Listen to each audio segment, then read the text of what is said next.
Forget gear lists, forget fancy presets. We are talking about the actual wedding photography tips that are going to make you better behind the camera. Let's go. I'm Jordy and I've been a wedding photographer here in South Africa for the last 5 years. So I've been lucky enough to go and see exactly what works, what doesn't, and what's going to make couples absolutely love you. Improving your storytelling throughout the day can drastically improve the galleries that you deliver your clients. The last thing that we want as photographers is to have the gallery that we are delivering feel just like a mush of random images throughout a day.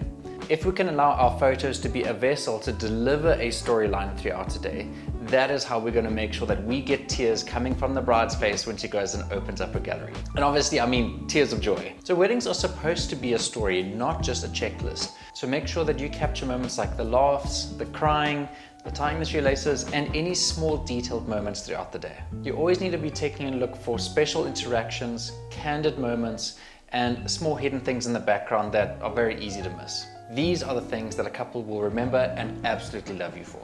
Now, another way that you can do this is try to bring a level of cinematic experience to your gallery. The way that I get inspiration for this is you go and look for some really cinematic music or go and take inspiration from some really cinematic movies before the actual wedding day happens. That'll help get you in the right frame of mind in order to create a cohesive story that feels like you're taking someone through a journey in this wedding gallery. Using light to your advantage. Now, this one makes a lot of sense for us photographers as we are always chasing the light. But I would highly suggest that you go and look for different styles of light and different intensities of light in order to bring variety into your gallery. Pushing yourself to go and master light in difficult lighting situations is a fantastic way to grow your skill set and make sure that you have got the skills to bring out a beautiful set of images no matter what situation you are dealt. Well, I know that everyone would prefer to take photos during golden hour where we have consistent lighting, it's really nice and soft, it doesn't cast any harsh shadows. That is easy mode, but knowing how to use harsher lighting like midday sun or perhaps later in the day sun can have a really nice dramatic effect on the gallery and on the photos that you deliver to your clients. Plus, like I mentioned earlier, having a nice variety between harsh sunlight and more soft light can really enhance your gallery and make sure that you have enough difference in the photos that you're delivering to your clients. The same with using shadows or shooting indoors. Do not be afraid of these situations. Bounce light, let those shadows draw across the image.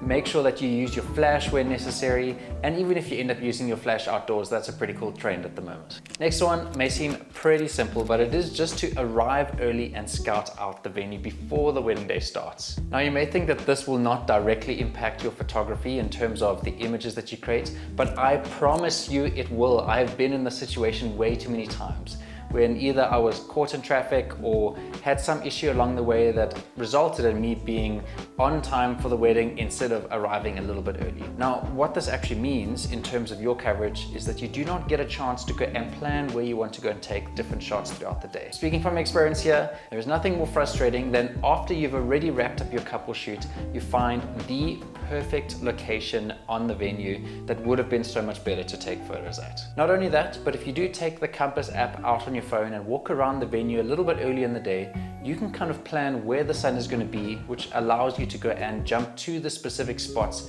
at the right times throughout the day because you've gone and planned it all out beforehand. You definitely don't want to be walking your couple hundreds of meters to a spot and then realizing that the sun is not how you expected it to be, and then you are scrambling to take some workable images in lighting that you are really struggling to use. Planning where the sun is, planning where the best locations are going to allow you to get the best images, but also make sure that you are there at the right time and save a lot of time on the wedding day. Communicating directly and confidently is the next thing that is going to directly impact the quality of your photos. Now, this is something that needs to be practiced over time, but arriving on the wedding day with main character energy, with that extra confidence, is going to help you just direct people and allow them to feel a little bit more confident that you are getting the shots that you need. Most couples aren't models and feel like they need a little bit of guidance, or a lot of guidance sometimes, in order to look great in their photos. So what I would suggest is give them something to do.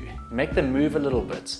Do not tell them to stand stiff, hold a smile, because people are going to start to feel a little bit awkward. If you are very clear about what you want them to do and why you are telling them to do that, the photos are going to look so much better, they are going to look so much more natural, and the whole experience is going to be so much more enjoyable. It definitely helps coming prepared on a wedding day with a couple prompts that you've tested out, that you know work really well, and maybe even throw in some creative prompts there that you haven't tried before. That is the only way that you are going to build a big safety net of prompts that you can bring to any wedding day. Next up is to use different focal lengths. Now, if you have a whole list of prime lenses available to you, amazing. Make sure that you swap them all out. If you do have dual camera bodies on you on a wedding day, even better. Make sure that you've got two very different focal lengths, because that is going to allow you to get some nice variety in the gallery once again. Now, even if you have a zoom lens, make sure that you use it like a prime. Now, what I mean by that is go and set it to a very specific focal length and then go and zoom with your feet in order to get the look that you're looking for. Don't stand far away and then just zoom all the way in order to get the crop that you want. Different focal lengths are going to give you different looks depending on how far away you're standing from the couple. Here's an example. If you are filling the frame with an 85mm lens and just taking a portrait of the couple,